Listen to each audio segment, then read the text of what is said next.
Hello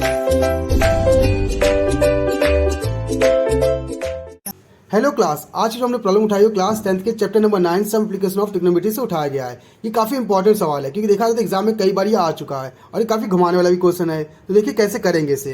तो दिया गया है क्वेश्चन कि एक पिकॉक है जो बैठा हुआ है on the top of a pillar के ऊपर बैठा हुआ है। पिलर की हाइट 9 मीटर हाइट दी है। तो पहले हम एक पिलर बना लेते हैं। जो हमारा एक पिलर है, इस पिलर की हाइट कितनी दी है 9 मीटर। यहाँ से क्या है 9 मीटर है। इतना क्लियर। अब इस पिलर के ऊपर एक पिकॉक बैठा हुआ है, तो ये हमारा पिकॉक है, ठीक ना। ये हमारा पिकॉक है। आगे बोल रहा है from a point 27 metre away from the bottom of the pillar. Pillar से 27 मीटर दूर। तो 27 मीटर क्या होगा, ये होगा। तो 27 मीटर दूर ये दिया गया है। एक सांप है जो आ रहा होता है, ठीक ना। अब ये जा कहाँ रहा है, अपने घर में जा रहा है। अब इसका घर कहाँ है, ये होल जो इसका घर है वो कहाँ है, base of the pillar. Pillar के बेस में कहीं है। पिलर का बेस यहाँ है। अब इसका घर यहाँ पे, तो इसको अपने घर पे जाना है, ठीक।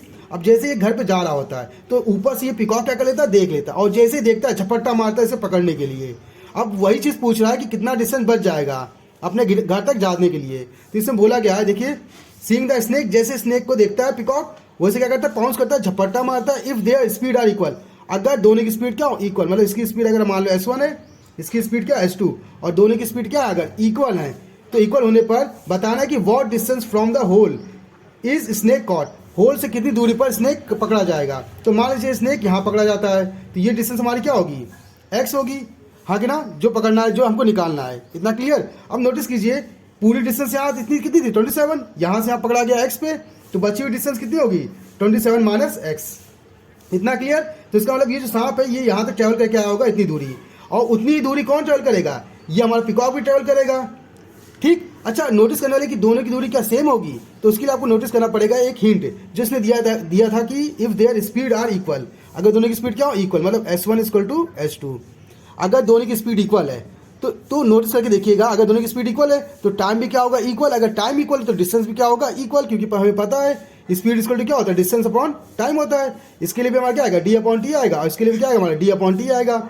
अब नोटिस कीजिए दोनों का टाइम क्या होगा, क्योंकि स्पीड इक्वल है तो टाइम भी क्या होगा इक्वल, तो हमारा डिस्टेंस क्या हो जाएगा यहाँ से इक्वल हो जाएगा। तो कह सकते हैं ये जो डिस्टेंस यहाँ से चलेगा और ये जो डिस्टेंस यहाँ से चलेगा दोनों क्या होंगे इक्वल। तो इसकी डिस्टेंस कितनी है 27 माइनस x, तो ये भी हमारा कितना होगा 27 माइनस x। इतना क्लियर। अब हमें x फाइंड करना है कि वो x कितना चला है। इतना क्लियर। अब हमें पता होना चाहिए जो पिलर खड़ा होगा वो अर्थ से कितना एंगल बनाएगा 90। अगर 90 है तो ये बनेगा हमारा हाइपोटेनस, ये बेस और ये परपेंडिकुलर। तो लगाएंगे यहाँ पे क्या पाइथागोरस थ्योरम। तो पता है पाइथागोरस थ्योरम क्या कहता है, ये कहता है हाइपोटेनस का स्क्वायर इक्वल टू बेस का स्क्वायर प्लस परपेंडिकुलर का स्क्वायर। हाइपोटेनस कितना दिया देखिए 27 माइनस x का whole square equal to base कितना दिया देखिए यहाँ से यहाँ तक x दिया है, x का स्क्वायर प्लस परपेंडिकुलर कितना दिया यहाँ से यहाँ देखिए 9 दिया है, तो 9 का स्क्वायर।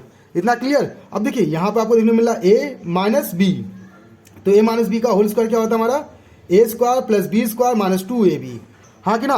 तो अगर देखा तो a को रिप्रेजेंट करने वाला कौन है 27 और b को रिप्रेजेंट करने वाला कौन है x है, तो बस आपको यहाँ पुट करना है। तो आपका क्या आएगा देखिए 27 का स्क्वायर प्लस x का स्क्वायर माइनस 2 मल्टीप्लाई 27x।